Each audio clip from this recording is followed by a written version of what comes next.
like they can join at the scheduled time. Hello, hello. Although you cannot see me because I am fighting with you know, technology. Integrated webcam. We'll use that since it's not going to see my other camera. And why isn't it seeing it though? That is so weird. I'm sorry, you guys. Give me un momento, por favor. Let me see if I can fix this. Well, we might as well go to the other camera so you guys can at least see the table.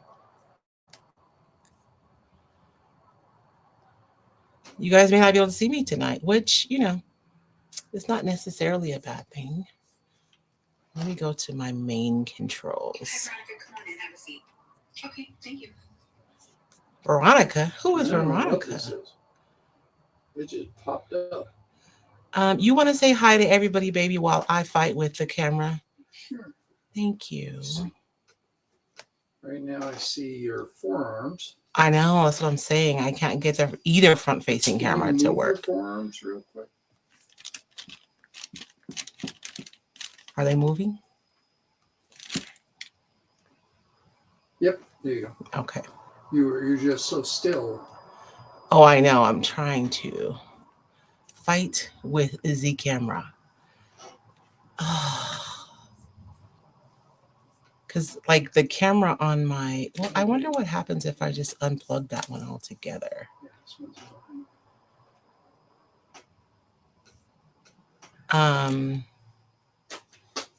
But remember to talk loud, too, okay, baby?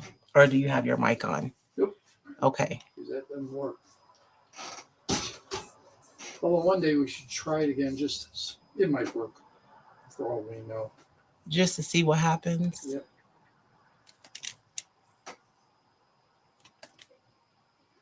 All right, let's see.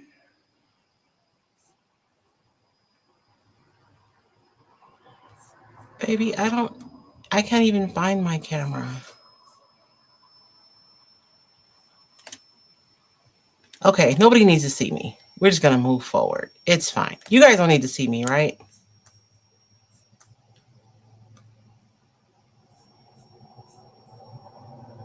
It's fine. It's fine. Everything is fine. And even when it's not fine, it's fine.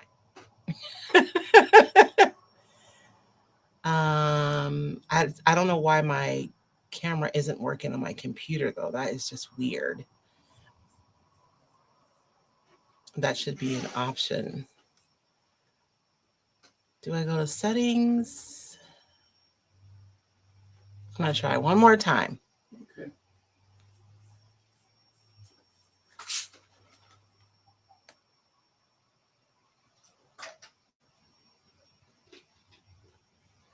View all devices. There we go.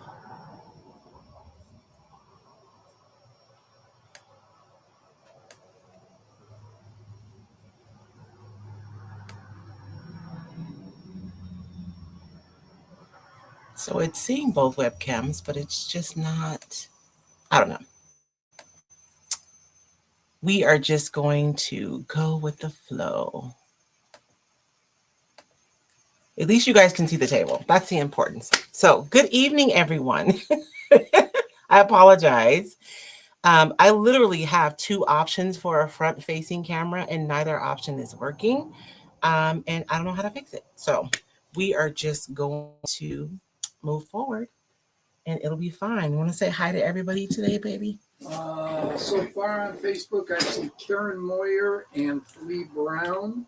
Hello, ladies. And on YouTube, I see Linda Wigginton, Jerry Peter, and So Glazer. And let's see, Linda says, can't wait for April. And So Glazer says, hope you're feeling better. Madonna Rap just joined. Hey, Madonna. You also haven't been live for 2 weeks. So for all we know, everything reset. I know, babe, but I literally have an exterior camera. Sweetie, at work, I should get notifications every time my website updates. Uh-huh. And for about a month, I just didn't. Just and then know. one day it just started again. Oh, okay. Nothing changed. Everything is exactly as it should be right now. So Right? it's the internet, it's Yeah. operating systems, it's chaos. I don't like any of it. I don't want it anymore. Welcome to the Hot Mess Express. So, anyways, you guys can see the table, which is the important part. I just want to look at my people and talk to them, baby. I don't like it. I understand they want to see you too, to make sure that you're not like death warmed over. I know. I feel 150% better than I did this time last Sunday. Probably 200% better than I felt this time last Sunday. It was pretty rough. Pretty rough. But I'm grateful because I do feel a lot better today. I'm at like 90% today. What would you say? David, you got better a lot faster than I did. Last night was the first night I felt okay. Today I actually feel, yeah, I would say about 80%. Like yesterday, still a little shaky standing. Mm-hmm. Today it's like, no, now it's normal old man shaky. Not sick old man shaky. Oh, just old man shaky. Just a normal old man, oh, don't make me get up. Shaky. Yeah. I don't know what it was, but it kicked our behinds. Yes, very much so. And so I feel 100% better today. A couple of you reached out to check on me. Thank you so much. I appreciate it. And I appreciate your kind words last week. Did you turn your mic on? I did. Is it not showing? No.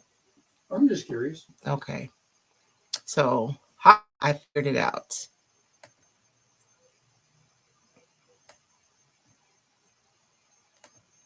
Karen Moyer says Mercury is in retrograde. Just saying. I think Mercury lives in retrograde. Can we just say that for like the last 6 years? Just say it. No. I feel 100% better. And thank you guys so much for checking on me. I do appreciate that. I thought it was food poisoning, honestly. But then David came home from work Thursday. It wasn't Thursday, Wednesday. And so I don't know what bug we have, but it's been rough. I didn't get out of bed for 48 hours except to go to the restroom. Yeah. Which was lucky enough, close to our bed. Yes. And whoever gave me this bug, until you do right by me. No, I'm just kidding. I'm kidding. It was, I was telling Royce, I didn't open my eyes for those 48 hours. I know. I mean, that's not an exaggeration. David walked in the door. I was talking to George. David walks in the door, goes in the room. And so George is like, okay, I'm going to leave. So I went in the room expecting to like chit chat. And you were already undressed in the bed. Yeah. Sleep. It was like 5 minutes. 5 minutes. Look, I'm going to tell all of you because she can't get that mad at me. On the way home from work, I toyed with taking a turn and going to the ER. Oh. I felt that bad. I'm sorry, babe. So, because on the way home, I go straight, come home, take a right turn, hospital's right there. I know. Karen thought we may have been hungover from the big butt contest. Oh, yeah, sure. we were the non-booze people. I know. They got mad at us because we were the booze people, actually. That was our job. Booze police. Oh, yeah, we were the booze police. So, I'm sorry. If you are new here, I apologize. But Sunday nights, we hang out, y'all. We hang out, we chit-chat is what we do.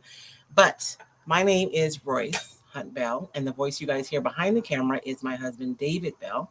Together, we make up Roycycle Treasures. We meet here every Sunday at 5 p.m. Pacific time, where we chat. There's a lot of chatting, and we craft. And we were not here last Sunday because we were both, I was sick last Sunday. And so I honestly forgot we were in the middle of a project, you guys. So I'm going to put you guys down to the table and we'll have a discussion about the project I planned for today and then the one that we still have to finish. I really forgot. It's been 2 weeks. Oh, we have a new area checking in. Karen Nance is in St. Croix. Oh, So if you are on the Facebook, we would appreciate it if you would share and put a comment. That helps. yes. Hit an emoji. That helps. It just shows engagement. Yes. And the more engagement, the more likely you are to know when things are happening. If you're on YouTube, please hit the thumbs up, subscribe, and if you would hit the bell, it's for notifications. You can only get the notifications you Yes. want. YouTube is good about that. They will let you customize. So I literally get 2 notifications, you and the Bad Movie Guys. And that's when I upload a new movie or when we go live. And so a new movie. You said movie, guys. I said movie. I actually spent the afternoon editing a video. So I am going to work on getting some YouTube videos. My goal is once a week. Y'all pray for me. We'll see what happens. But my goal is to get 1 new video posted a week. So you guys are going to look for that. And then when we go live. And of course, I'm live on Monday for Mixed Media Mondays. And on Mixed Media Monday, you guys, if you are a Royce Insider, you've already gotten a couple of emails with the Mixed Media Mashup game. And we have different categories. There's paint. This is just one half of the game. There's actually another half. There's paint, DIY, stencils, stamp, and collage. And under each category, there is like a challenge. And the way the game is set up is for you to glue it to a popsicle stick. And then on Monday, I pick like 4 or 5 random sticks out of here.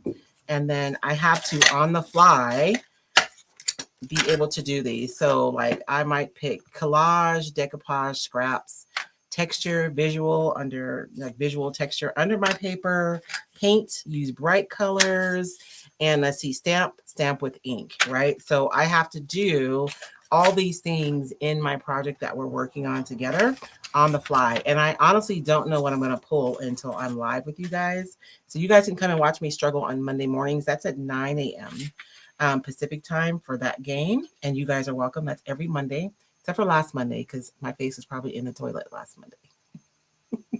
Last Monday morning.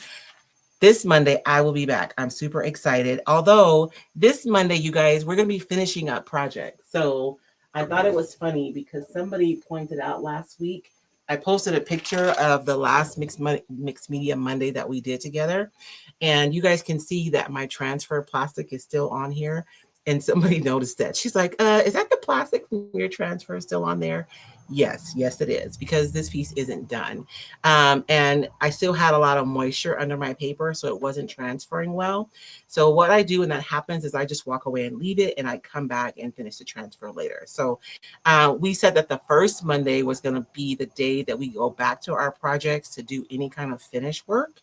And since I wasn't available this past Monday, we'll be doing that tomorrow. So like this piece looks done in the photograph, but it really isn't, right? I accidentally cut in here. I'm so sad. So I still have to address that and figure out how to fix it. I have some places here where the paper stuck where I didn't want it to stick. So there's paper pulp there.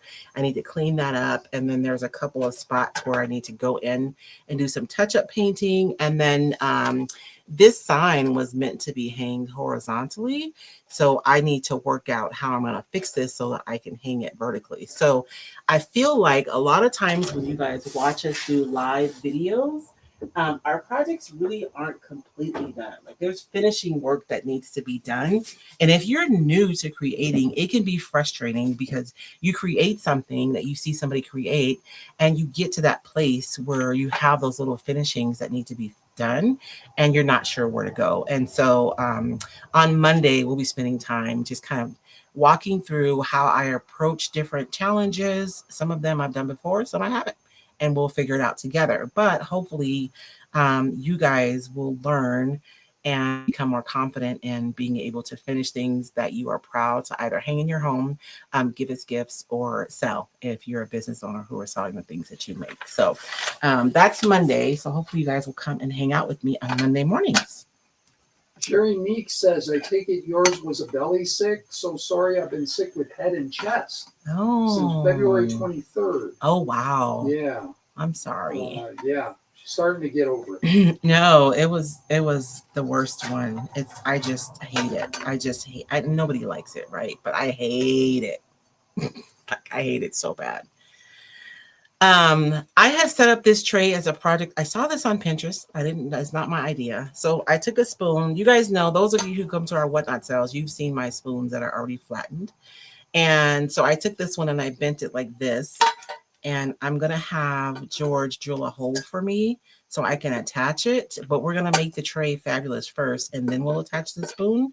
And then I have this little like Amazon light that I could put on here. So this will be a super cute sconce.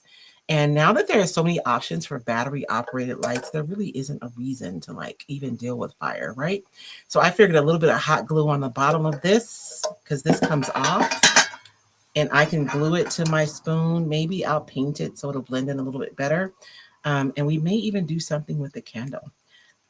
But I was going to do this tonight. That's what my notes say about taking some silver plated dishes and making something fabulous. But I forgot we did not finish the project we started already. So we'll start this one on next Sunday. Well, it's funny you talked about candles. I watched a piece today on the house of the founder, the creator of Yankee Candle. Lives up in Massachusetts while you were working on your video.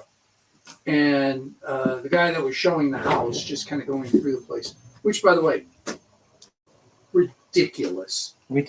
I mean, we have a bad habit of watching very wealthy homes. Yes. This one is crazy in terms of everything that's in it. Oh. Like wackadoodle? No, just the shape. He has an indoor water park. Oh, wow. And that's not an exaggeration. There's a water slide, and there's grottos and waterfalls. It's an indoor water park. But the thing the guy kept saying was, "Oh, it's candlelit everywhere." Well, yeah, he's the founder of Yankee Candle.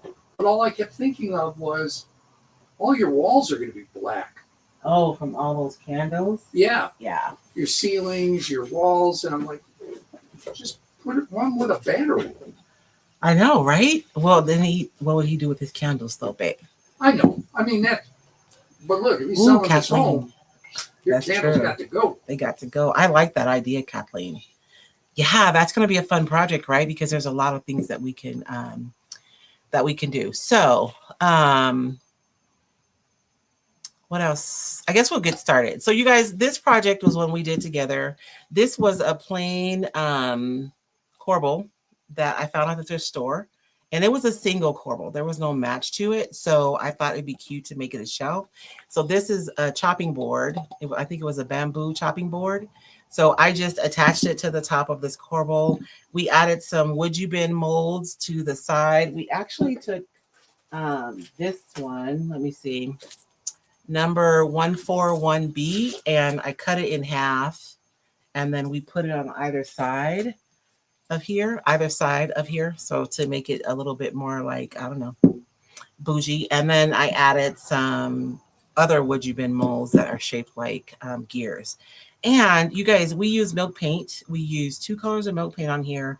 We already waxed this, and I was telling David when we were getting ready to come live right now that I forgot that I wanted to add some patina to this. I didn't want it to be just plain.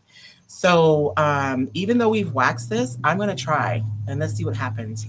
When we went to Sacramento for the IOD conference a couple of years ago, Annie Sloan was there teaching a workshop, and she actually taught us a paint finish to do over the top of wax. So I know for all of us, we've always learned that wax is last, right? Because nothing's going to adhere to the wax. But we're going to see what happens. We're experimenting always, by the way. If you're new here, this is the Mad Laboratory. Where we experiment and play and just see what happens. So I have a couple of things here. This is I Love Hue, which I don't think Kelly makes this paint anymore. I feel bad because she sent this to me ages ago, and I'm just now using it. I'm sorry, Kelly. I don't know. There's so much to do. right? You guys saw my video today about a solopreneur. Our jobs are never done. And this one is more of like a green. It looks blue on the screen, but it really leans more green. This one leans more blue. You guys can see that difference, right? And then I have a third one here. So these are just 3 different kind of blue, green, verdigris type colors. I do think that when you're making like a patina, using several different colors of blue does make it more authentic. And I think I thought I had another color here. Let me go look at it. All right. Alyssa Bricker Visithin says she has a mixed media project tickling her brain. She wants to use decoupage, crackle, and raise stencil to create an aged look. Do it. Tucson Junkster said, no, she doesn't. I was so sad when she stopped making it. Oh, yeah. Hey, Tammy.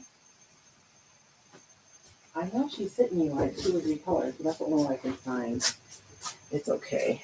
And I mean, Wiseout has a verdigris. I thought I had it pulled out, but I'm not seeing it.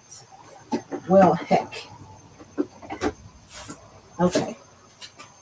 We will make it work. It'll be fine. I'm going to make a shirt. It's fine. It's fine. Everything is fine. And even when it's not fine, it's fine. That's what it's going to say. So I'm going to take these, and this one is a glaze. The reason why I'm looking for like a third paint color is because glazes are different than paints in that they're generally more transparent than the paints would be. So this one is not going to be as opaque.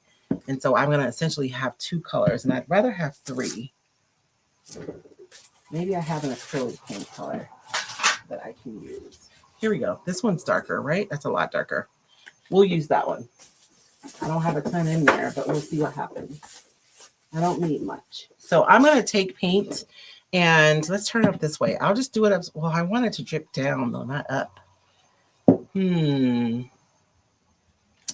might be hard for you guys to see what I'm doing. We're going to figure it out. We'll do like this, and then I'll just have to tilt it and let it drip. But you guys can at least see how I'm applying it. I want to apply most of my product up here and then have it run down and or around like all of my different areas and then have it run down. There's a couple of things. I remember when I first tried to make drips because it's something that looks like it's so easy to do. But then when you go to do it, you end up with like these ghost, marks on your projects because you've used too much water. So today we're going to talk a lot about like how to make drips. And if you haven't done it before, haven't tried before, you're probably like, yeah, duh. But I'm telling you, it is a bit of a science. So the first thing that I want to do in preparation before I even get started is I want to prepare my paint. And I'm not even going to need a ton of paint. So I'm just going to use the lids to my condiment cups to mix these 3 paint colors in. And what I want to do is I want to break the emulsion of my paint. So you guys know how your paint has structure, right? When you pick up your paint, it doesn't just run. It like holds its shape. Can you open that, baby? It like holds its shape, right? And that's because the paint is emulsified. Kind of like when you make like mayonnaise or you whipped cream, right? And you take something from a liquid state and you make it into more of a more solid state. That's what your paint is in right now. And so we're wanting to break that down. Thank you, babe. A little bit, but we don't want to water it down. We just want to add just enough water to break the emulsion of the paint so that we can get it to move easier. And the reason why I prefer to do this step as opposed to adding like a ton of water later is because I want to still keep the darkness or I want to still keep the pigment. I don't want to water it down so much that I end up with ghost marks rather than true drip marks on my project. So, and you guys see how that is, right? Like this paint has a structure. It's going to hold itself. So if I put this on something, it's not going to run at all. So I'm going to add just enough water, like barely any water. And I'd rather add water a little bit at a time than to try to add like a ton of water at once. And my paint is too watery. And this paint is really old, so it's really thick. Chris Schmidt says she drips all the time, just never where it should be. That sounds like a joke David would tell Chris. And so you can see now that, let me add a little bit more. I just don't want to water it down so much that it's just watery. I need it to leave pigment wherever I put it. I wish I had some more condiment cups, but this is going to be plenty. So just enough so that it'll drip off of my thing when I pick it up. So unlike before, I've broken the emulsion of this. So it's going to drip now more readily than it will if I were to use it full strength. So I'm going to go ahead and do that with all of my colors. And then we will start on our piece. And you guys can absolutely ask questions as we go. If you are new here, understand that there is no such thing as a stupid question. We don't know what we don't know, right? Until we ask and we find out. So if you have a question, regardless of how you feel, or the whole idea that you should know, to me is crazy, because how would you know unless you learned it, right? So Elizabeth Geis asks, oh no, she says drips are not easy. Jerry Peter asks, what brand of glaze? That is Wise Owl's glaze. And this is color is, I believe it's called, oh, this is Verdigris. I'm looking for Verdigris. This is Verdigris by Wise Owl.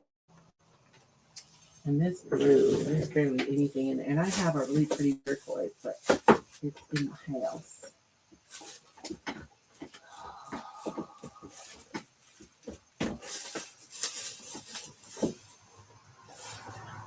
Should I do it? Should I cut the top off of this? And Amsterdam paint is my favorite paint to use with my gel plate. So I'm really sad that I'm out of this turquoise blue.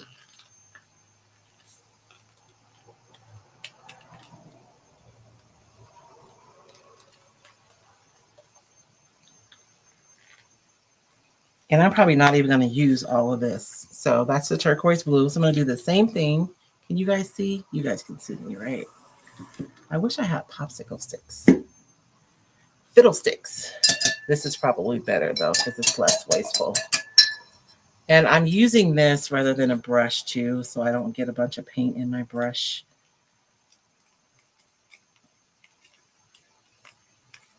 Yeah, I learned a very important lesson this week.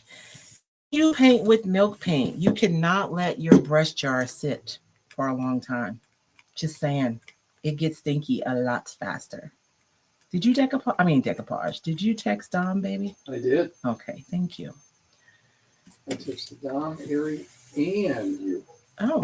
I just grabbed the last group chat we had. Okay. I just thought he'd be here by now. I did too. So, I'm going to do the same thing, and I'm really just thinning it out a little bit so that I don't end up with like a clump when I go to add it to my piece. And we have one more color, and I do not know what color this is. I apparently thought that I would remember the color when I put this in this bottle. Kathleen Hoovis asks, could an air dryer be used to aid in the drips? I think she means like hair dryer. To aid in it dripping? Yeah, you can do that, but it's going to dry it though, right? And that's not always what you want. I like to use my dryer to control like when it stops dripping. You know what I mean? Like sometimes it's perfect and you just want everything to stop right where it is. And so I'll dry something really quickly so it'll stop. This one's like perfect. You guys see that? How it's running? Perfection. Okay, so I have my 3 colors. I'm going to use this brush because it's the only small brush I have out here, but it'll be fine. It's like funky. You guys see that? The end? Interesting. So I'm going to add it up here and I'm going to let it drip down. Now I'm going to go ahead and wet my surface first, because if I put it on a dry surface, it's going to be harder for it to move. So I'm going to wet my surface. I'm not soaking it, but I am wetting it pretty good. Just because I know that, let me let anything that's running run off. And then we're going to apply our colors. I'm going to start with this color first. And I'm just going to add it like in this area right here, kind of in between. And I'm going to mist it, but like barely. I don't want to add a lot of water because I really don't want my pigment to like, so I'm going to barely mist that. And I wish you guys, oh, I don't know. I guess maybe I should. And you guys see how it's running down? So I'm just going to encourage that to run. And sometimes what I'll do is say, if I want, so right now it's running pretty good. Like actually, I think I'm going to dry this. We talked about later about using your dryer. This is how I use my dryer. If I get some marks that I'm like really digging and I want it to stop right there and not go anywhere, I'll come in and dry this really quickly. That way I don't have to worry about losing that when I go in to continue to add. This is a little bit solid right here. I'm not digging that too much, so let me move that around a wee bit. Lisa, she just completed a mixed media mashup. Needs to post a picture. Ooh, I want to see. I saw your clock, Flea. It's beautiful. And so I'm going to go ahead and dry this. And you guys see this right here that you can barely see where it ran. And I'm going to see up here. This is what I mean by ghost. It went there, but there's barely any pigment there, right? And that's not optimum. It's not a big deal for this piece because we're going to go over it with some more colors. But like when I first started, either A, my paint wasn't moving at all, and I had a big glob of paint at the top because the emulsion just wasn't breaking up evenly. It was just kind of cracking. Or I would put too much water and I'd end up with like these ghost marks that didn't have enough pigment. Like this has a lot of pigment. So I'm going to dry this because I'm digging that right there. And then we'll go in with some other colors. And I'll show you guys another trick. And we're working over wax too. So we don't know what's going to happen, y'all. We'll see right now, I guess. And I do have a texture masterclass where I go like seriously step by step by step. And this is part of the class, is how to create drips.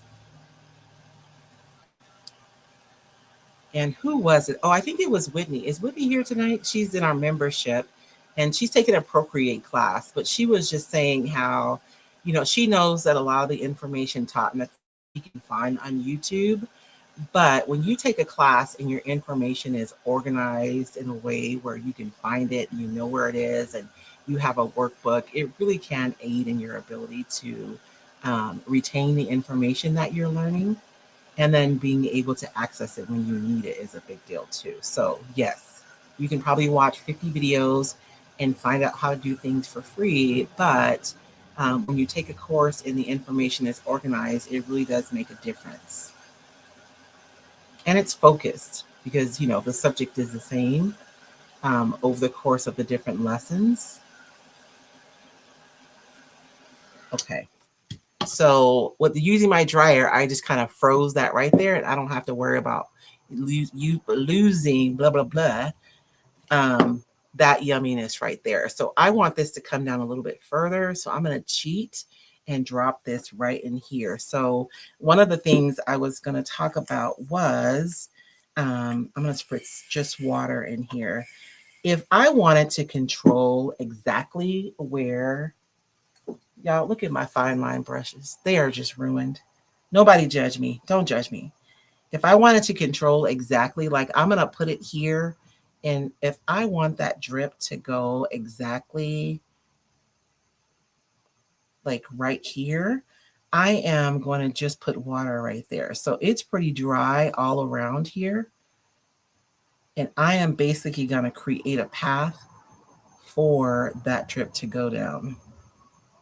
Now, when it gets down here, it's going to spread out because there's a lot of moisture here. But right here is going to follow that drip line pretty good. And I'm going to go in and add this right here.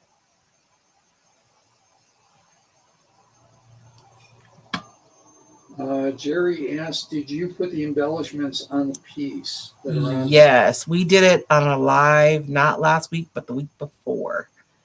24, Roberts came knocking at my door. I'm sorry, guys. I couldn't help it. I tried to let it go, but my brain just wouldn't. So you guys can see where it went exactly where I put that water, right? Because it's going to go with the path of least resistance. And so it went right there. And then, of course, once it gets down here, it's going to spread out a little bit because all of this right here is wet. And sometimes I want like a focus strip, but like this right here, this kind of splayed, you know, this effect right here is so yummy. I love that so much. So I love that. So I'm going to go ahead and basically freeze that right there. Karen Moyer asks, does the Wise Owl paint reactivate? It does not. That is a thing. If you want to be able to dry and freeze your paint, you're going to want to use a paint that will kind of cure along the way. So Wise Owl paint does cure, even though it's a chalk style paint. And so when I use my dryer, I'm drying it, but I'm also hitting with a little bit of heat so that it doesn't, you know, so it kind of locks in place. But you guys can see what I mean about having drips that are pigmented versus having them where it's just like a ghost of pigment on your piece. And the more embellishment you have, I feel like the easier it is to do it because you can cheat and go along the edges of these embellishments to be able to add more and more.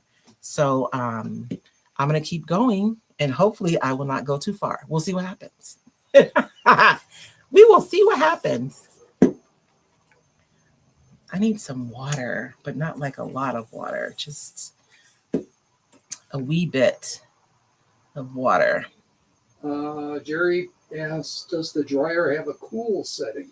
This one doesn't. It's just hot. It's actually an embossing gun, but if you had one with a heater setting, and the thing I like about this one too is that it doesn't, because it is an embossing gun, it doesn't really blow. Like there's not a lot of air. It's primarily heat. So my stuff doesn't move around like it would if I were using a hair dryer. And you guys see I missed it that just a little bit though, not a ton. And because the emulsion's already broken, my paint is going to move.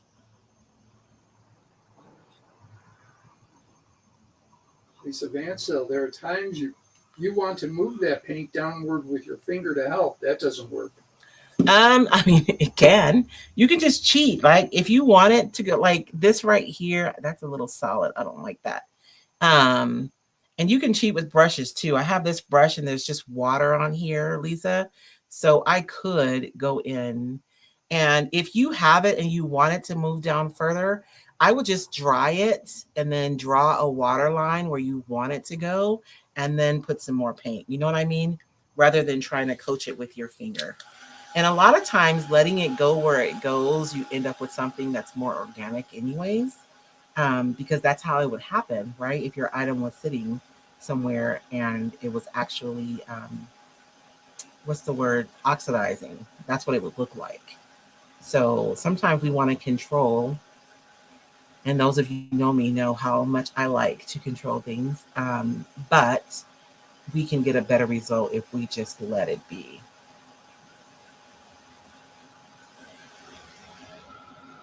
And I think I'm going to move on to another color.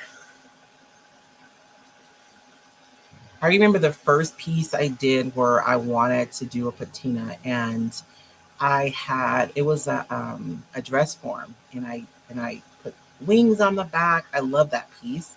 That was the first time someone ever bought something from me and called it art. It was Susan Decker. And she took a picture of it like in an alcove at her house, and it looked so pretty. I was supposed to make a matching one for her daughter, and I just didn't. But I remember making that piece, and I took it to work, and I just kind of put it in my office so I could look at it. You guys know how it is when you're working on something and you can't figure it out. Sometimes it just needs to be in your sight so you can just kind of look at it, and your mind can figure it out. And I figured out the problem was I had only used one color of blue. It really does make a difference when you use multiple hues. And so let's go in. Let's see. Michelle Fensky says, "Is that wood or metal?" So this piece is all wood. It is a thrift store. ¿Cómo se dice? What is this called? I'm so ridiculous. Just this part right here is just from the thrift store. It did have this little piece screwed on the bottom right here, but we replaced it with this larger one. So we took this smaller one off and replaced it with this larger piece. And then these are IOD molds. I mean, not IOD. These are would you bin molds that we added 2 Sundays ago. We did all this together, and then we used milk paint and we used wax to get us this far. And so today we're going to add some patina, and then we're going to decoupage the top, and then we'll be finished with this piece. And next week we can start with my Frankenstein silver piece. Chris Schmidt asks, "How many entries did you get for the contest?" We got quite a few entries for the contest. Thank you for reminding me, Chris. So you guys, I'm hoping to have everything uploaded by Wednesday so that you guys can start voting for People's Choice. I want to leave it open for 10 days for voting, but I will make sure and send an email out. So if you're a Recycled Insider, you'll be notified as soon as they are posted. If you would like to be a Recycled Insider, you can put hashtag insider if you're on Facebook, and you'll get a notice showing you how to be an insider. If you're on YouTube, go ahead and, oh, you can't do it live.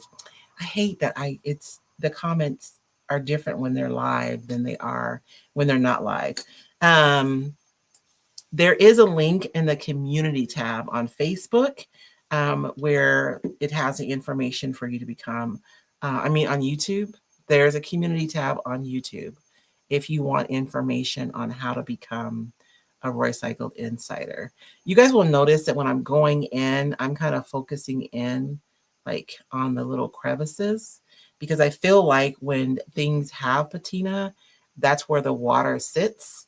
And so that's where you're more likely to see, right? Something like this. Not necessarily, it can be on the top, but generally it's in the recesses of your piece. And so I'm going to go ahead and freeze all this. And you guys see me wiping, like I don't care for the way it's kind of wrapping around there. It looks kind of weird. So I'm going to freeze that. I'm going to freeze this in place. And this little ghost print right here is bothering me. So I'm going to add a little bit more color here. Lisa Mansell asks, more than 100? I think it might be right at, Lisa. I don't know, because this was not the week to be tallying data. No, I was too sick. I'll be honest with you. Like I looked in there, but I haven't done any work.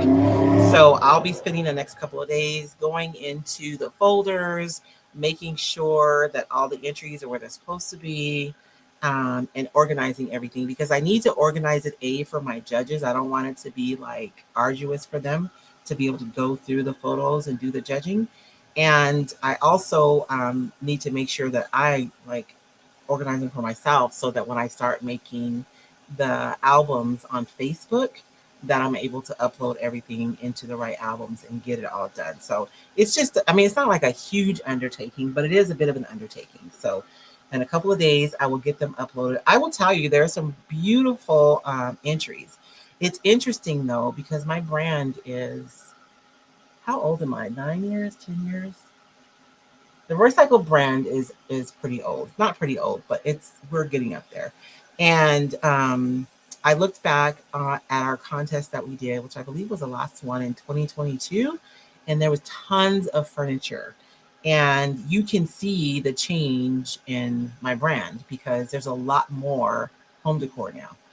There aren't a lot of furniture pieces. So if you had a furniture piece and you didn't like put it, the odds of, if you entered a piece, the odds of you winning is really strong, because there aren't a ton of furniture pieces. But it's just interesting, like the focus has changed At least over time. I know, because we've been together for 11 years. Yeah. And it was I was already recycled. No, you've been together 12 years. 12 years. So in that time, and for those of you who've been with me a while, you know I started with furniture. And I don't know. And the crazy thing is I used to hate doing smalls. Like when I did furniture, I would literally say I hate doing smalls because I felt like they were just as much work as a piece of furniture. And now the thought of doing furniture just, I don't know. I'm going to do a furniture piece. Don't say it. You don't have to say it. I don't know if I'm going to start with that one. That one's big. I was thinking about that the other night. Do I want to start with that furniture piece? Well, because you said you got one out here. So. I do, but me and George and I were talking, and I have a smaller piece. You remember that store in Scottsdale? You don't remember? We've gone to thrift stores everywhere. So. I know. This one was like, anyways, we got a piece. It's like a small side table. It's a really cool piece, though. I was thinking about starting with that one. So I want to have some patina here, right? I don't want to just have it all up there. So I'm going to go. And another thing that my spray bottle does, too, is it moves things around so it looks more organic. Because if I left it like that, that looks really contrived, right? But just by misting it, it's going to kind of move things around so that it doesn't look. And I didn't spray that. Jerry Peters says, do you have photos of the furniture you've done? I do. Page, yeah. I have, but you know what is interesting? So I have photos of some of the pieces that I've done. There's always a conversation with furniture artists. And, it's interesting when you've been doing this for a while because you get to witness new people coming into the niche. And it's interesting to me that the conversations are always the same. So if you go into groups, there'll be conversations on how important your photographs are, for instance. And some people will argue that you don't need to spend time staging your furniture and taking nice photos. You can sell it without doing that. And they're right. You can sell it without doing that. But I will tell you what I learned from years of painting and selling furniture.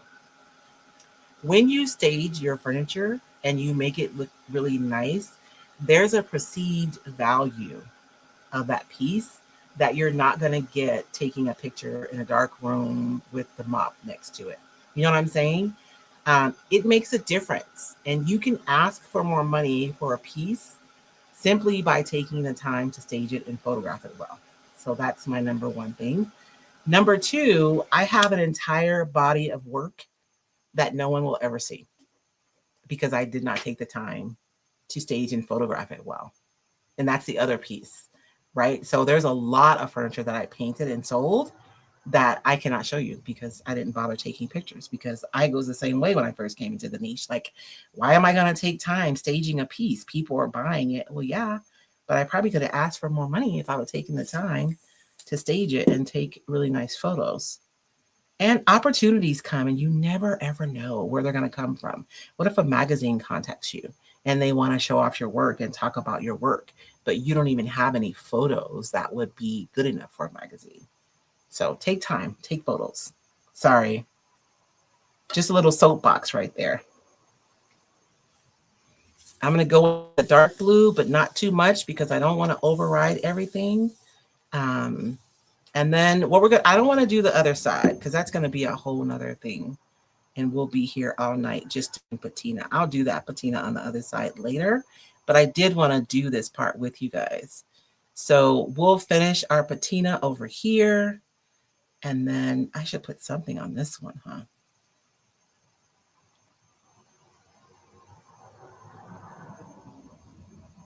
And you guys can't see it, but when you're working on your piece and you've misted it already, the water just starts moving on its own, which is really, really nice.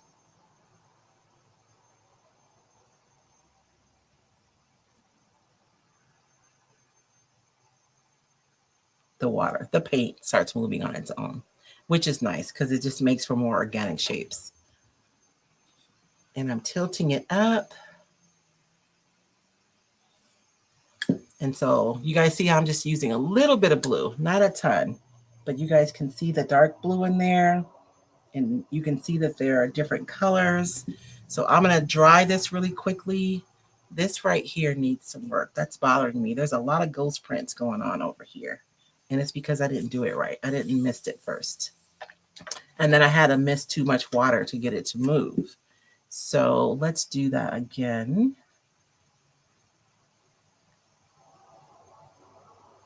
And I'm not even going to use all this water that I have. All this paint that I put in these lids.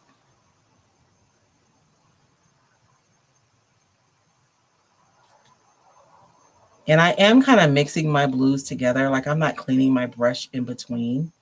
I'm going to try to lay a bunch of paint right here and see if I can get that to, okay.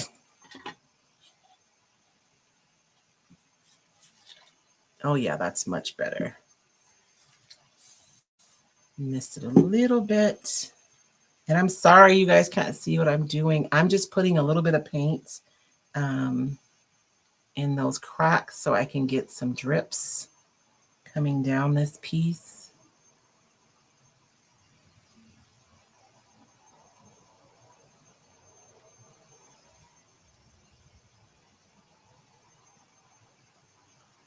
Another thing you can do is you can like load up your brush and then kind of squeeze it so that you're adding a lot of product and like it doesn't have a choice but to drip. So I'm like pushing it down on the surface. That's much better. And I'm going to go ahead and stop all that business. But you guys see that right there is a lot better than it was before. And I took my brush and I just pushed it so that it would drip more paint down there. And so we're going to dry this and then I'm going to go over the highlights a little bit, copper. And then that's how I would add patina to my piece. And so I do have drips here and they're not just ghosts. They still have a lot of pigment, but they're still dripping and running everywhere. I hope that's helpful for anybody who's tried and maybe you're discouraged. It's one of those things. I remember the first time I tried to dry brush a piece. Oh my gosh, it was so bad. Dry brushing can be so helpful when you're painting, especially when you're using texture. And it's one of those skills that is easy to learn, but hard to master. But it is worth the effort to learn it though. Are there any questions, babe? Michelle Fensky, Royce, you know automatically if colors look great together. Can that skill be learned? So I don't, sometimes I'm wrong, but that can absolutely be learned. Color theory is essentially the same as it has been for a super, super long time. If you want to know what colors look good together, like honest to God, there's two things that you can do if it's something that you struggle with. Three things. Okay. My favorite thing to do is, and especially if it's something for you, find your favorite piece of fabric, whether it is a blouse or, a throw pillow, some curtains that has a pattern on it, and look at the colors that are in that. Because a designer made those things and those colors are going to look good together, right? So that's like a really good cheat sheet to do that. B, if you look at your color wheel or two, you guys don't. If you use complementary colors, they are going to look good together. And you guys, I want you guys to think about sports teams and what colors you see, right? How many teams are like purple and gold? They're just using complementary colors, right? Blue and orange, red and green. There's a reason why everything is red and green for Christmas. It's because they look good, right? So if you use complements, and it doesn't have to be this color green and this color red, it could be a red and a green. Now, sometimes you'll put two complements together and they don't quite jive. And this is number 3. You can cheat. Take a little bit of one color and mix it in the other color. And that'll make those two colors more cohesive. So if you are having a hard time putting colors together, putting two complements together and having those be like the main color story of your piece, and then like choosing a neutral to go with it. That's a really good way to do that.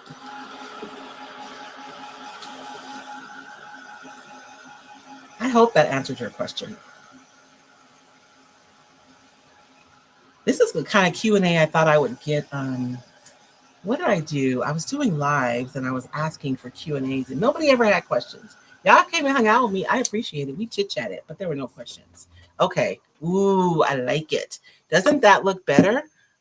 Patina? No, Patina. Patina looks so much better. This is so pretty. And the last thing I want to do is to put, oh man, am I out of, oh, I have enough. To put some metallic on here, and then we'll decoupage the top. What time is it, babe? It is. Lord, have mercy for Jesus.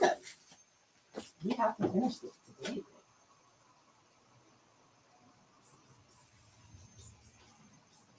I'm trying to think of what metallic I want to use. I love pale gold. You guys know that's my favorite. But I don't think the pale gold is appropriate for this piece. I think copper would be better. And Posh has a copper pigment, which I'm going to try to find right now. But it's a little bit too pink to me. It's almost like rose gold. I mean, it's beautiful, but I don't feel like it's copper. And so I generally cheat. And I mix my rose gold and, I mix my copper and the pale gold together to make a perfect copper when I'm using, oh, here it is. Let me do this too. I see it, baby. Okay. Did Dom answer you? Ari gave me a thumbs up. Okay. I'm like worried. What are you at? Okay. So I love Posh pigments. And this one is copper, but I'm going to show you guys what I mean. You see what I mean? It's like really rosy. It's beautiful. Like if I wanted a rose gold, I would use this. So I'll mix. Jerry asks, and I'm guessing she wasn't here for the beginning, will you put wax over this or how will you seal it? Yes, I can, because this was just paint, I can seal it with, well, I'd have to use wax, Jerry, because we actually waxed the surface already, and I'm putting patina on top of that. So I'm cheating a little bit. So ultimately, I'll go over this with clear wax, which, should we do it tonight? We'll do it tonight. No, you don't want to do it because you said you want to do the other side. So Well, no, I'll just wax this side, though. I would, no, you've already done waxing. And That's then okay. this is a yellow gold, which to me is like super yellow, right? But these two colors together make the perfect copper. So that's what I'm going to do right now. I'm going to mix a wee bit because we all know that I do not need a lot. I should have like a pack of plastic spoons, or maybe I should just put some spoons out here in general. And I'm going to do like 50-50. And I don't need a ton, like literally just a little bit. I love these pigments to use for metallic because they're dry. So that means I don't have to worry about this drying out or anything. It's going to keep as long as I keep it in a, you know, closed tightly in a dry place. And I can just make exactly what I need. And I can add as much of the pigment as I want to my clear coat. So like if I wanted my metallic paint to be super opaque, I could add a lot of pigment. If I wanted it to be more like a glaze, then I could just use a little bit, right? So I'm in control, which we all know. I like it like that. Of how opaque I want my paint to be. So I'm just going to mix a little bit here because I know that I'm going to need very, very little. And these two colors together make a beautiful copper. And because I'm mixing it myself, I can make any adjustments that I want to make.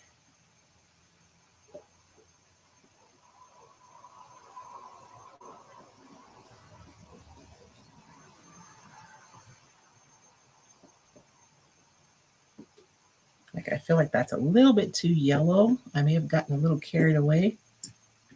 So I'm going to add a little bit more copper.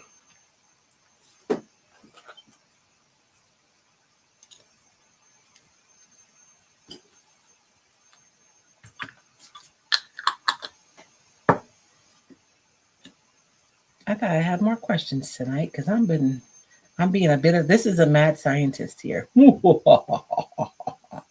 I think at the retreat this year, babe, we should ask people to give us their best mad scientist laugh. Okay. Tucson's youngsters would love to see this technique on old bottles. You know what? I'm gonna have to do something with bottles. I see so many people doing bottles, and Rima from Mimi's Walls and More, she sent me this gorgeous heart-shaped bottle. She's probably gonna kill me because she sent it like 2 years ago, and I haven't done anything with it yet. Soap laser. So, what do you mix with the posh pigments?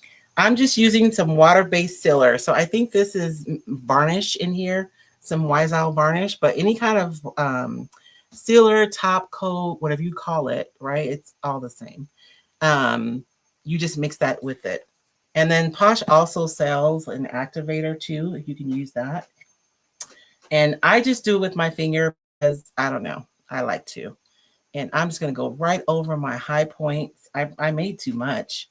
Like, I'm not even going to use all of this.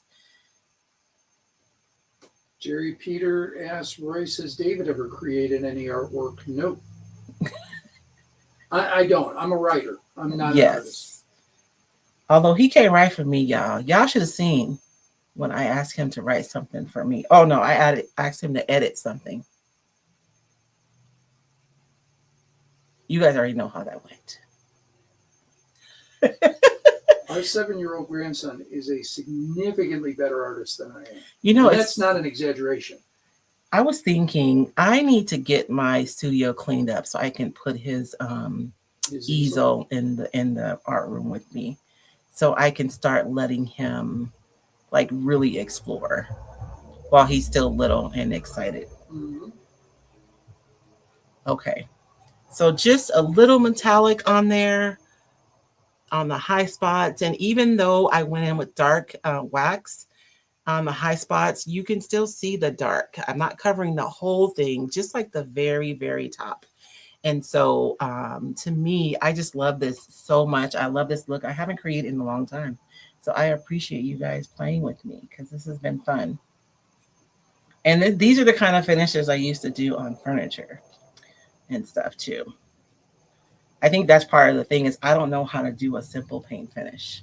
So when I think about painting a piece of furniture, I'm thinking about all the steps that it takes to paint furniture. When I don't have to do all that, I can just paint it, but I won't. Okay. So that is what each side will look like when I'm finished, and you guys can see that. So let's see, what side would you guys pick? A or B? Well, B without the drippies on here. I got to take care of that. A, I like A better, or B. So we have one more side to finish, which is the top side. So let's decoupage that before we run out of time. Give me 1 second and let me clean up. You guys know what? While I'm cleaning, I'm going to show you guys a short video. It just takes a few seconds if you guys will humor me and watch it. I got to figure out which one I'm going to do. The ladies from last year's retreat are probably ready to strangle me because they're probably tired of seeing these videos, but let's do this one. It was perfect. The town was perfect. Everything about this retreat just screamed welcome. And it was amazing. It was amazing. Yeah. I would encourage anyone to come and do this. I would encourage anyone and everyone to learn everything you can from Royce. It's been fun right from landing on the plane and coming in. The process was amazing. Oh, it's inspiring and it was fun. It was a lot of fun. Totally. We were all welcome. Safford welcomed us with open arms and it was amazing. It couldn't have been in a better location. Everything from the venue to the town, to the hosts, to the people in the background making everything happen. It was welcome. Well, I loved it. I loved it. It was great. It was absolutely great. I highly recommend coming to this retreat.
Okay, there we go. I'm sorry. So you didn't hear anything I just said? No, they didn't. Okay. If you guys want me to put the QR code up for YouTube, I can put it back up. I apologize. That's where you're at. Okay. If you guys are interested in coming to the retreat, you can use a QR code if you're on YouTube. If anybody wants me to put it back up, I absolutely can. If you're on Facebook, you can just put retreat and you will get a message, instant message with information about the retreat. I was telling David, I went through last night because I'm trying to get like final numbers because I still have some things that I kind of wait until close to the last minute to order. And we have a lot fewer, not a lot fewer, we have fewer people than we had last year. And so this year's retreat is going to be more intimate and we'll be able to spread out a little bit more because we won't have as many people there, which is, I mean, it's good. I get it why people cancel this economy. Ooh. Yeah. And I get it. You know, I mean, I'm not upset with people who cancel, but I'm just saying. No, I look, we go to the grocery store. We get. Yeah. I'm excited though. We're getting down. My car. Oh, I know. I don't know how much has changed since I came home and went to bed. Oh, I know. It's been 5 days. Anyways, if you guys want to come, there are still seats available. There are fewer people than there were last year, so it's going to be a lot more intimate. We're in the same space, which means we'll probably have fewer people at each table. Although I have one table, the table that was in the center. We won't say any names.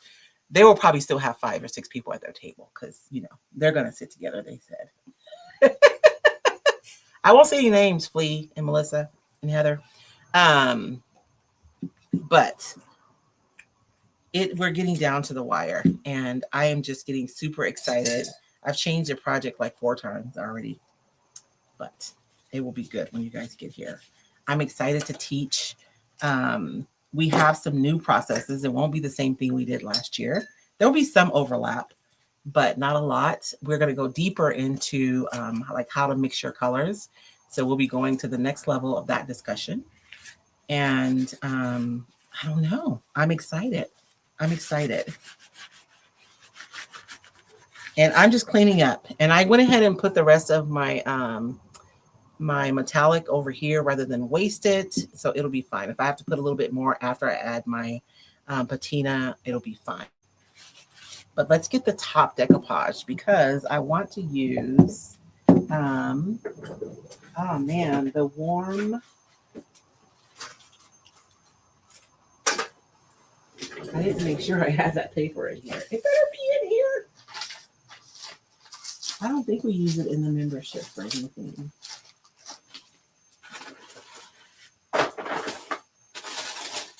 Because that was the last, oh, here it is. So this is one of the new designs, and this is the warm topography decoupage paper. And you know, it's interesting because I do these digitally, and generally it takes me a few weeks because like one design has so many layers in it. And I love them. And then I get them, and then I love them even more. And then I use them, and then I love them even more. So that was certainly the case with this piece. I'm trying to figure out, let me see if I can find like the perfect height of something to put under here. Ooh, that's pretty close. So,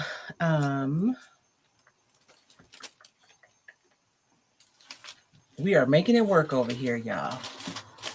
Like Tim Gunn says, make it work. 6:15. I know, baby. We're just going to I'm just letting decoupage. you know. Okay.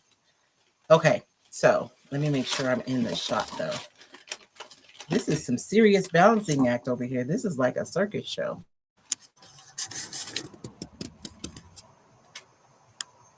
And I'm askewed a little bit. That's weird.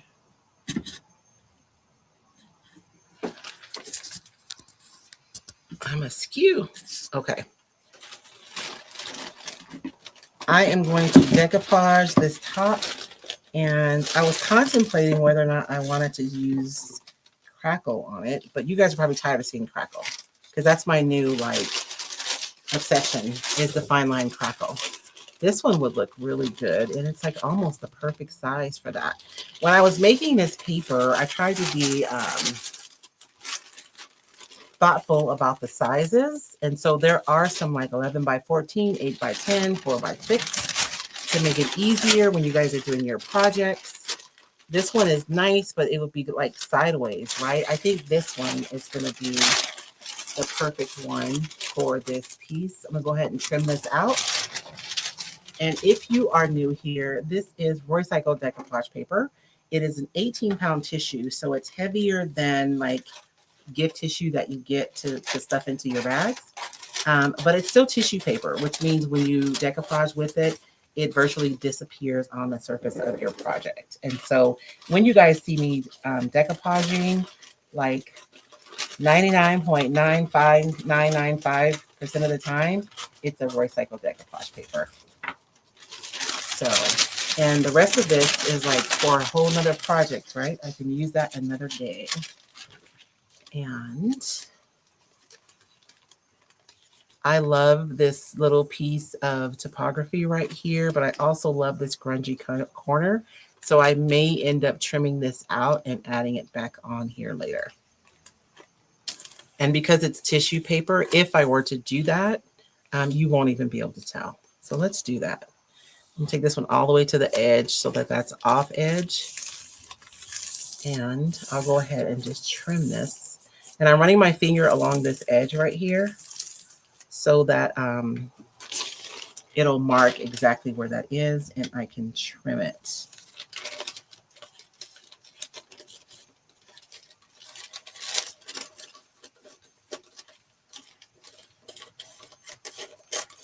And I hope I trimmed it. There were several lines there, so hopefully I trimmed it in the right place. Woo! I'm cutting it close. But that's good. And so I'm going to go ahead and trim this piece off that I love. And so sometimes with the paper, this happens, right? There's a piece that you absolutely love that's somewhere else, and you're trying to figure out how to position your paper, but a lot of times you can cut that piece off and just add it back somewhere else. And so I can just decoupage that right on top of there and nobody will ever know. And so I'm just going to use the matte varnish to decoupage with because that's what I have out. You can use a clear coat, top coat varnish as long as it's water-based to decoupage with. You can use a matte medium if that's what you have on your table. You can use Mod Podge if that's what you prefer. So it is up to you and what your preferences are, what you use to decoupage your piece or what you have, right? And so I'm going to mist my paper. And you guys will notice when I'm misting my paper, I'm misting the part that I'm going to be decoupaging, right? So I didn't miss the whole thing. I just missed this section that I'm going to be working on right now. And what that does is it enables the fibers in my paper to relax so that when the paper comes into contact with the moisture of my decoupage medium, it doesn't respond because that's where your wrinkles come from. Is your paper is responding to the moisture in your decoupage medium. And I'm going to be using this water-based varnish to both adhere my paper and to seal my paper. And so this is my anchor row. And I love to start off with an anchor row because it sets the stage for everything that goes after it, right? So once I get this down, it's going to determine how my paper is going to lay down for the rest of this project. So I'll take my time with this first section. And then I can be willy-nilly with the rest because I know my paper is going to be good to go. Jerry Peter asks, have you ever done something that has a coastal theme? I have in the past. I'll be honest with you, Jerry, coastal themes, I don't know if there just aren't enough people living on the coast for them to be relevant. They don't generally do well, the coastal themes, but I'm not saying I won't ever do it again, but as a general rule, the coastal themes just don't sell as well as the other ones do. So now that I've gotten my starter strip done, I can move on to the rest. And we'll let that rest. Now I can be willy-nilly because I know my paper is going to lay down right. I do want to make sure that I put down enough medium to adhere my paper. And I want to make sure that I don't leave any spots where there isn't any medium. A lot of times when you get bubbles in your decoupage, it's because there was a spot that either didn't have enough adhesive or didn't have any at all. So when you're using the misting method, I have found that you need to use a little bit more product than before. You don't want it to be puddled on your surface, but you do want to be generous with it. And you want to make sure that you have like an even coat. If you have a spot where you barely have enough, your paper may not adhere well in that spot. And then like over time, like a year from now, you'll get a bubble in that spot. And it's because it's basically lifting up from a surface that didn't have enough adhesive on it. Make sure I go all the way back, right? Because I don't want to have issues with my paper like not adhering where I left off. And then working from one side to the other. Lisa Van Sil says, how well would that paper do as being on the bottom with your pink floral on top? Would it show through? So if you put this down and then put pink floral over it, your paper. Oh, yes. As long as your top paper has a light background, whatever you decoupage underneath would show through. So like you're talking about the time when I did the burlap roses with the script underneath. Yes, it will absolutely. But just know that the warmth of this will also show through, right? So it won't show through white. The warmth of the paper will also show through as well, which I'm not saying that that wouldn't be beautiful, but just know that everything's going to show through the script, but also the warmth of the paper. Angie Champagne says she would like a schooner paper. What's a schooner? It's a big giant ship. Oh, okay. I actually have a design that I started because Angie hit me up at the retreat last year about a ship paper. So Angie, I have something that I've been working on. For me, the challenge is to create something that is going to appeal to a large group of people, but I think I may have it figured out. I heard you. I did. I did not forget about you. And so let me dry this and then we'll trim this really quickly. And then I was going to try to, well, we'll see. Let's see what happens. And remember, this is a chopping board and like a plain old corbel from the thrift store is what we started with for this project.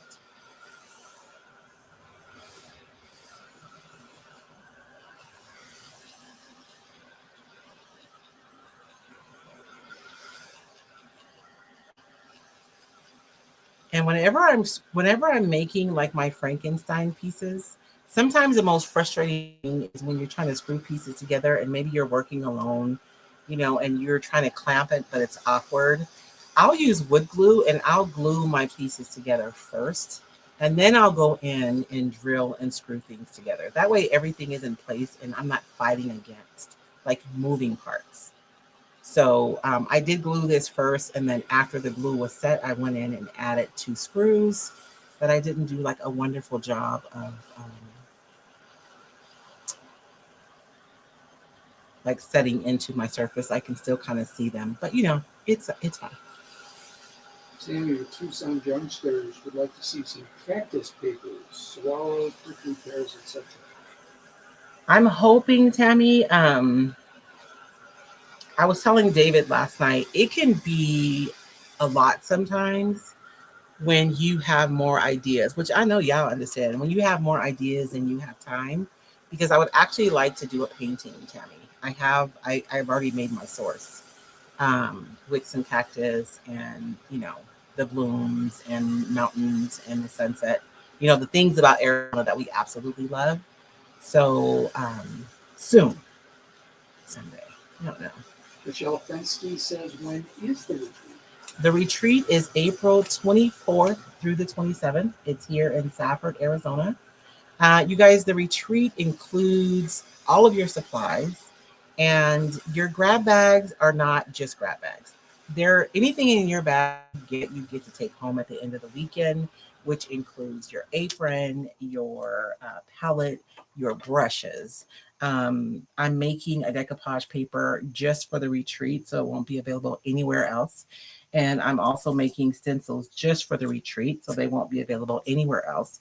And all of that goes into your swag bags, because my goal is to not only teach you there at the retreat, but to send you home with tools that will hopefully help you be able to continue to create. We serve breakfast and lunch on the days that we're there. So third Friday all day and Saturday all day, and then brunch on Sunday. And then Thursday night, we have a meet and greet. It's at the event hotel. And we serve like a light kind of, I won't say dinner, but you know, like finger foods. It's not like a full-on meal, but it could be though, honestly. We were talking about that today. You're talking about right before we came on. I know, poor David. Yeah. I had a huge design job to finish. And so I was like super focused. And then I got done yesterday. And now my mind is like available. So poor David. Poor David has to deal with me right now. And my mind is like just totally focused on the retreat now.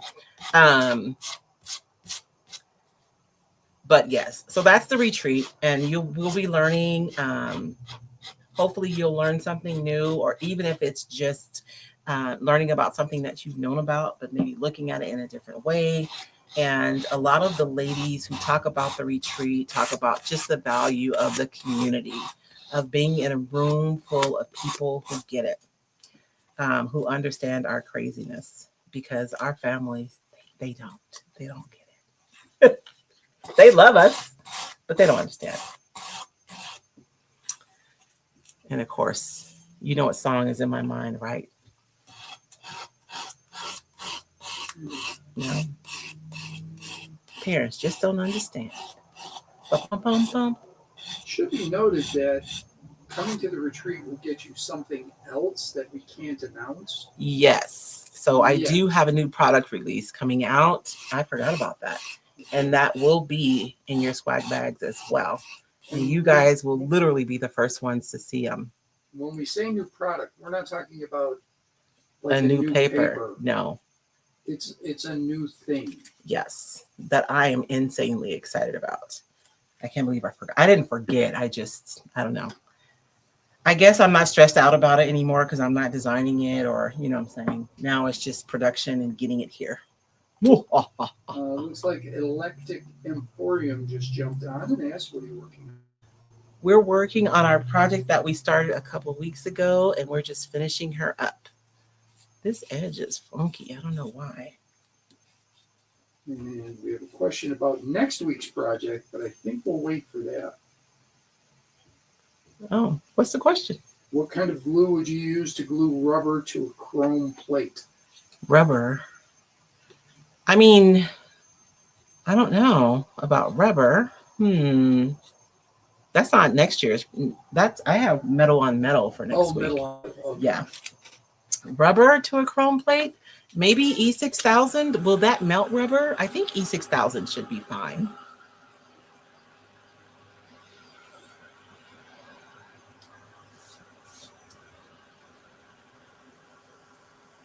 And I was going to do a 2-part crackle on top of this, but it's 628, so I'm just going to wax this.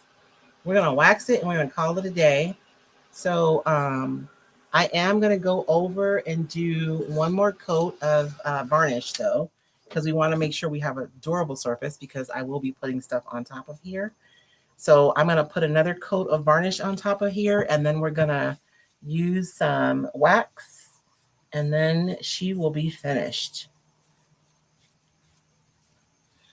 And if you guys want to see me use 2-part crackle over decoupage, there is did I do the short on YouTube? There is a short on my channel about using crackle over decoupage. And then I will be putting some videos up. I did some lives during January. I was live every day in January. We did a lot of lives with a lot of 2-part crackle. The fine line crackle, which is my favorite. because it's my new obsession. Fine line crackle and milk paint. Did I tell you not to leave your brush jars if you're using milk paint? It gets stinky really fast. I'm just telling you. Don't do it. I walked into my shed and I almost fell out. Okay. Let me dry this, and then we're going to add some wax. And then we're going to call it a day. Hey, Dorothy, how are you? Thank you. Yes, we're feeling a lot better, girl. Are you home? Or are you still gallivanting across the globe looking at birds? Dorothy was in, where were you, Dorothy? Somewhere tropical. Bird watching. Kathleen Newton asks, are you putting the little paper piece on? Oh, Kathleen, thank you, girl. My people got me, baby. I'm trying to rush so we can, because my husband didn't give me the side eye already.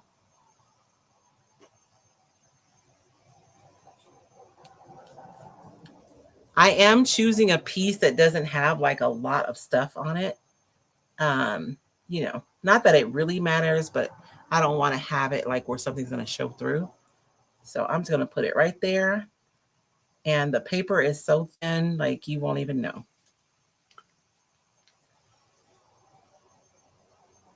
Thank you, Kathleen. Help a sister out.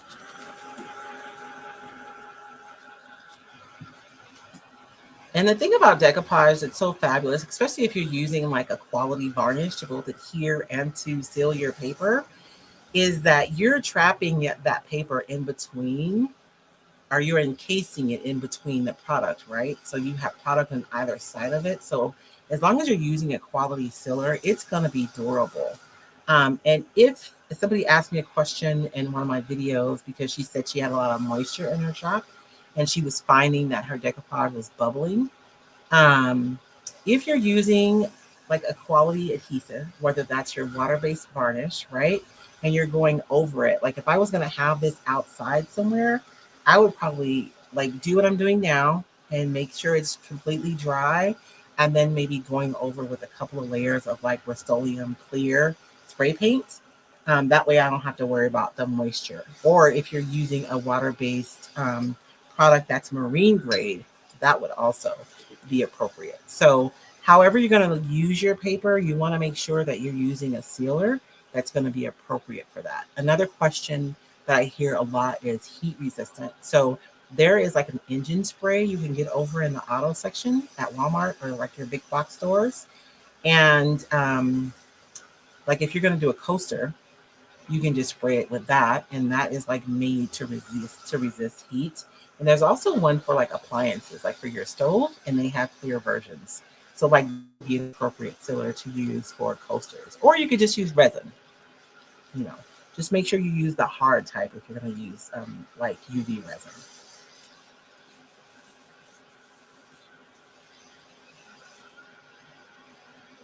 And I want to show you guys something really quickly. I have so much like really deep color on this piece.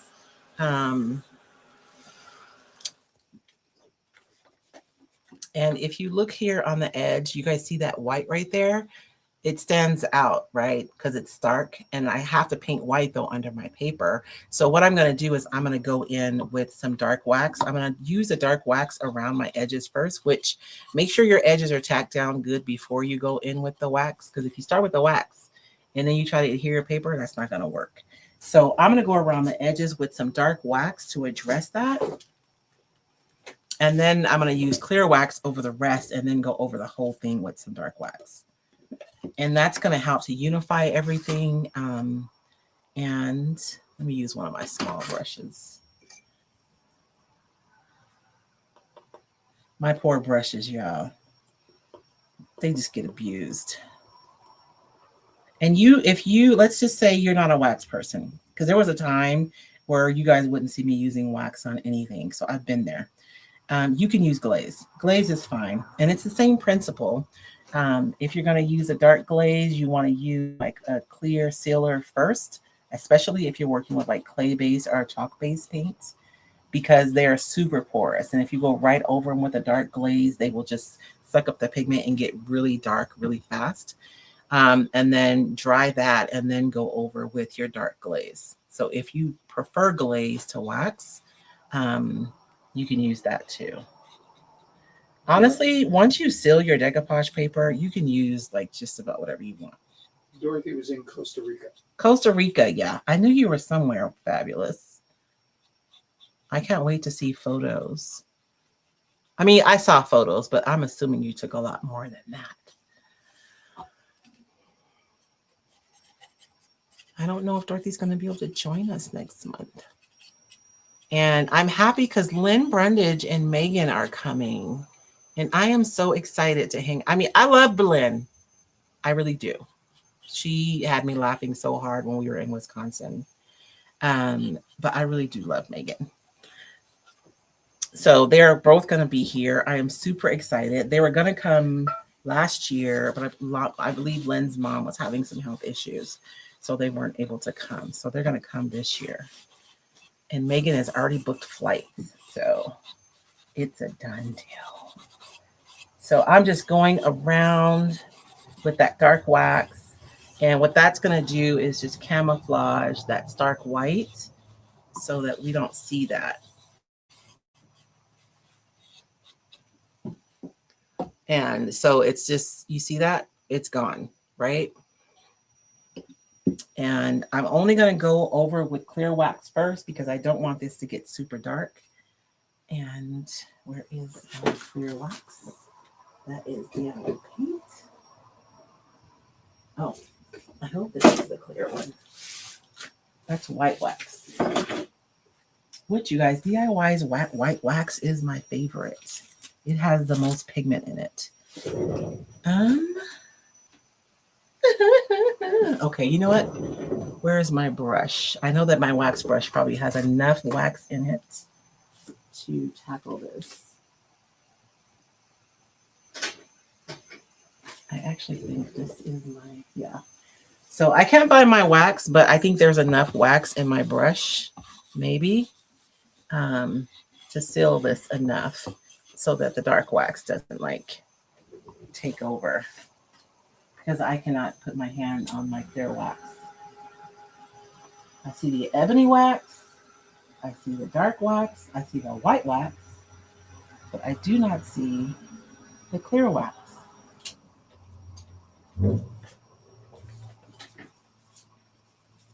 That is so weird.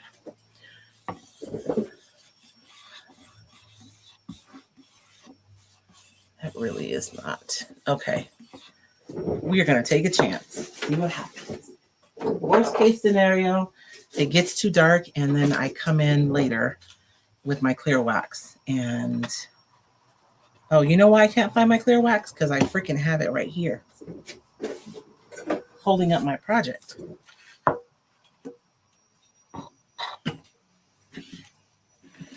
Nobody told me, baby. You're not even watching, are you?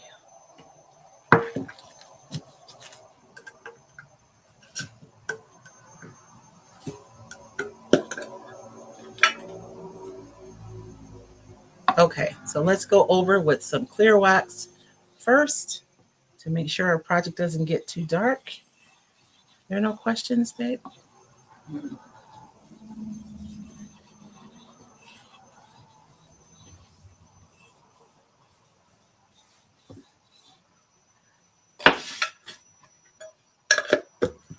And then let me just wipe this back. And if you ever are waxing something and it does get too dark, you can go in with your clear wax and it really does help to like knock it back or to pick it up.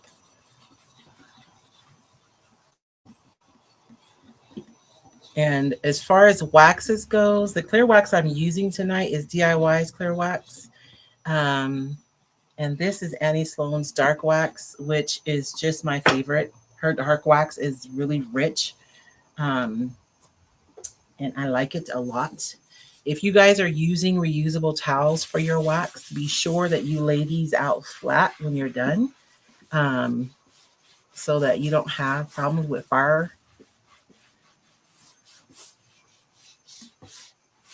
And it just adds some depth to it, and it can unify things too. I'm going to go in because I have that same dark wax right on my project. So when I use it on my project and it's also on my paper, it just unifies everything. And if you're ever working, I've painted something before and then I stepped back and my colors felt like they weren't like, I don't know, they just weren't jiving well together.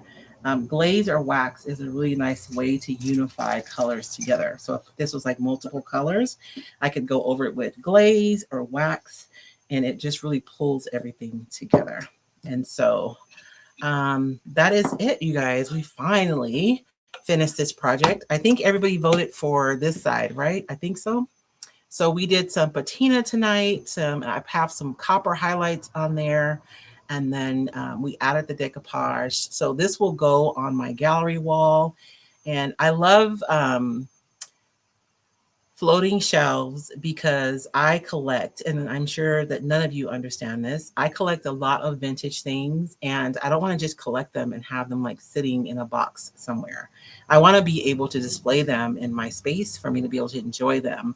But there's only so much surface space that you have on your furniture, right? So if you can have like little floating ledges or shelves on your gallery wall, then you can put together, you know, little vignettes of your favorite things, and then they can bring you joy every day. So this will go on my wall in my living room, and I'll build a vignette on it, probably multiple ones. And that is all I have for tonight, baby, unless you had anything else that I'm supposed to talk about. Karen Moyer says, what is the Annie Sloan color of dark? It's Wax just- you like? It's just dark. That's all it is. It's just her dark wax. And it's because it's brown, but it's like a rich brown. It's a warm brown.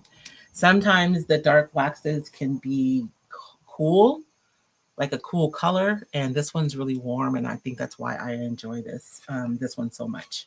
For my clear wax, I interchange between DIY and Wise Owl's clear wax. I do enjoy both DIY's and Wise Owl's wax because they don't have the fumes that you get in